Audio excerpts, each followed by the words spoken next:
back to the channel. So today's video, from the title and thumbnail, you saw I have to do some more stuff to the car. I did have something that was kind of an issue I need to fix, but also since I'm going to be all up in there, might as well do some upgrades. And also because it is actually really nice out. We had some bad storms come through last night. Yesterday it was like in the 90s and right now it's like 63. So this is absolutely amazing.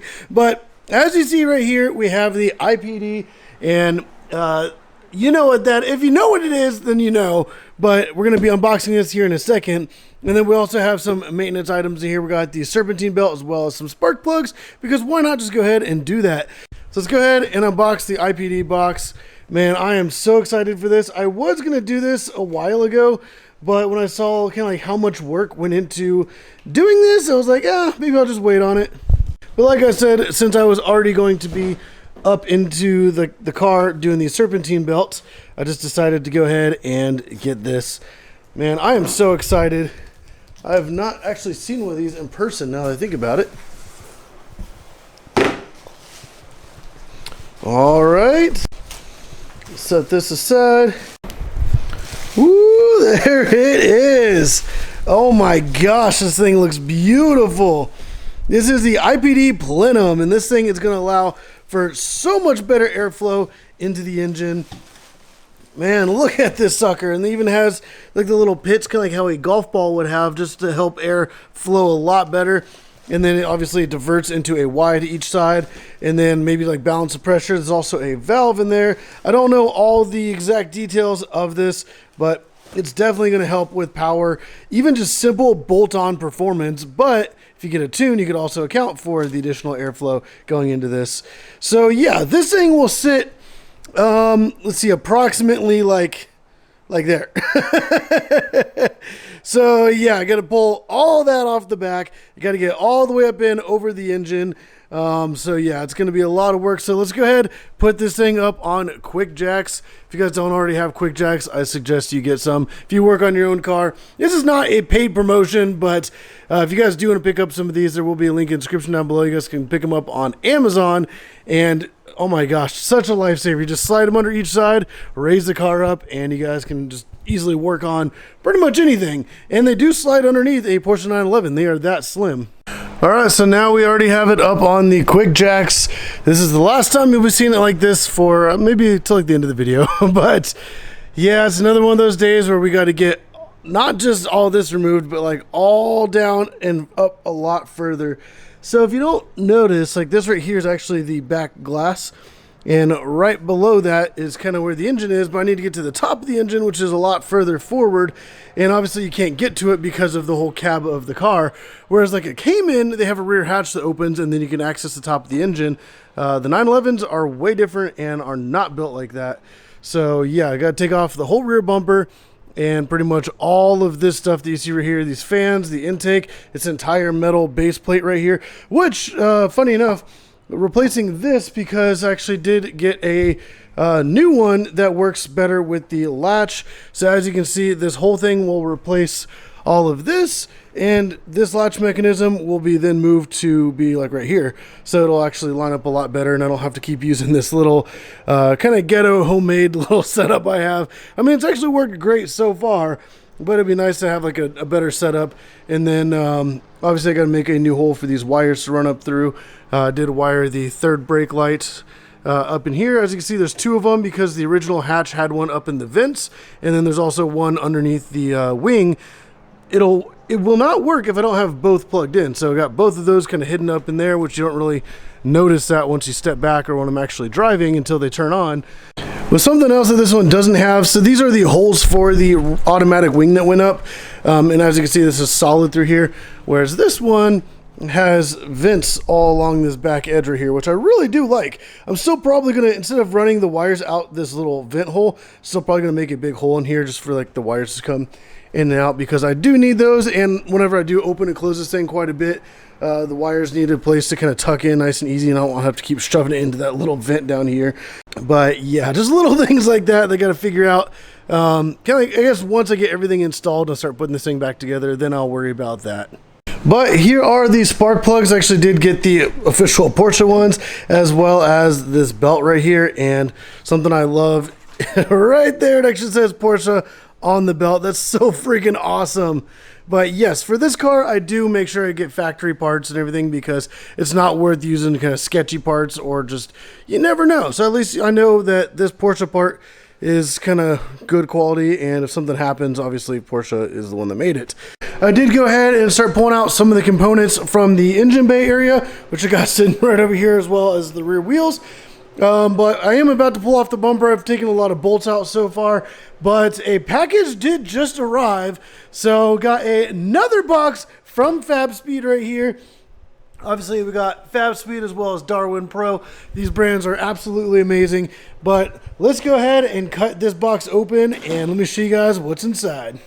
All right, let's get this thing opened up. Heck yeah, we got some stickers here and like a whole little packet and stuff. But let's dig right into the good stuff. There we go. Heck yeah. Look at that. So not only am I going to add more power with the IPD plenum over here, but we're also going to be able to get a tune on the car and then be able to upload some other things on here as well. So I can get this thing with a lot more power. So that is freaking awesome that this thing came in. I'm really excited. Heck yeah. This is amazing. Wow. I am so excited to get started with this. But let me go ahead and finish getting the rest of this taken apart so I can get this all gutted out and then be able to get started with the Serpentine belt. All right, so this looks absolutely insane. We got the giant airbox taken out, which typically sits right here. And right there, you can kind of see where the throttle body is. But the whole engine, like, if you look at this car, all of that is gutted out. And that's not even where the engine is yet. It's still kind of tucked all up in there. Like, this is absolutely insane. And I really wish you could just take off this bar right here. But that's actually part of the frame. This is the crash bar, which you can take off, and I've done it before. But that's actually, like, the chassis. The Serpentine belt is right here, as you can see. And the reason I'm replacing it, I don't know if you can see it right there. Do you see how there's like a crack in the belt? Kind of like right here. It goes all the way around the entirety of the belt. And I don't know if you can kind of see it right there. You can kind of see my finger through that. Like, it's literally split. Like, that crack goes all the way through. So in theory, I have a wide belt and a little skinny belt. So this is pretty sketchy, and this is kind of interesting that that's how it was when I got it. Belts do need to be replaced at 60,000 miles. This just hit 40,000. So it's kind of odd. It's super early, but anyway, I did get the new belt. And then for the plenum itself, we're going to have to take off the throttle body, and then it sits further back. So where like that metal piece is right there, that's actually a clamp that holds on one side. The other one's right there. So I need to get all up in there. So this is going to be pretty interesting. All right, so now if you look right there, we got the brand new belt put on, and I love how it actually says Porsche on it. I think that looks really cool. But coming around the top side, there's everything right there. This was kind of pretty crazy, honestly. Trying to get the new one on wasn't too bad, honestly. Probably, well, once I got to this point, it's probably the easiest belt I've ever had to get on and off. So that's pretty convenient. The old belt, yeah, this is not good. Like, this is the belt that it was on the car. Like, it's cracked all the way through, obviously, here. And some other sections, it still has the crack. And then on the underside, it's not fully through all the way. But definitely on a big portion of it, it did crack all the way through. But honestly, the first time I was under the car, I did notice that there's a slight crack. Didn't think it was that big of a deal. But yeah, that's pretty crazy. So I'm surprised it has not snapped. I've actually put maybe like 5,000 miles on the car with that belt. So that's pretty crazy. Got the new one on, and obviously, like I said before, it's a Porsche part, so I don't have to worry about anything. Depending on where you get it, this is actually a Continental, and it is like an official Porsche part as well. So depending on where you get them, I got this new one. What's that from? Suncoast Porsche right there. So this one did come in, and that's the info on it if you guys were curious. But yeah, I'm so glad to finally get that replaced. But now that we're here, let's go ahead, pull out the throttle body and get to pulling out all the kind of air intake stuff so we can go ahead and install the plenum. All right, so I got the old kind of plenum removed, and you can kind of see it right there on the left and right side where it would actually hook up. So now we got that giant empty void right there. And man, this looks absolutely wild, seeing like the whole inner workings of a Porsche like this. But let's go ahead and I'm going to show you the comparison between the new versus the old, which obviously this is all plastic. This is nice and metal.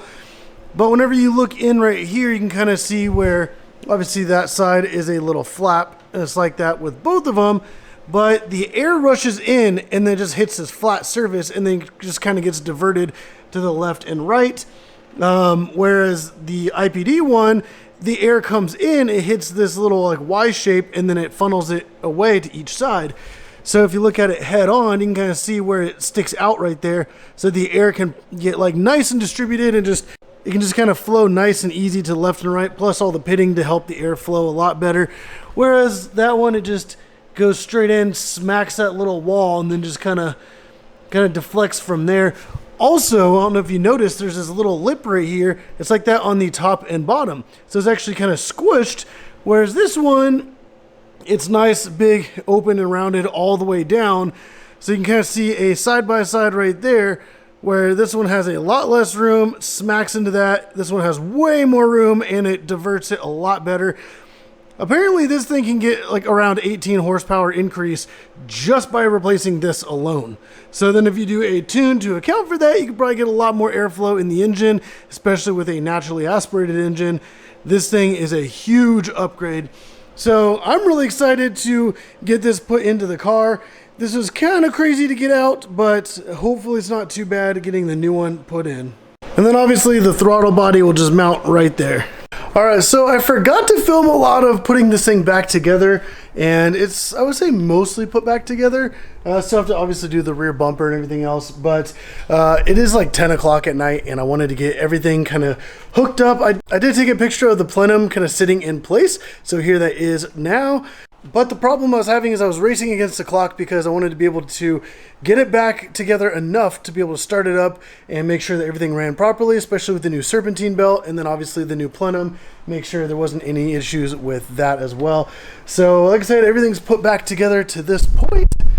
Man, it is cold and windy out, but I did actually have the garage closed when I did that cold start, and it was pretty fumey in here. So yeah, I opened this up to be able to let the air flow out. It feels actually really nice. But I can't wait to take it out tomorrow morning and see what it feels like with the new plenum versus like the old one right here.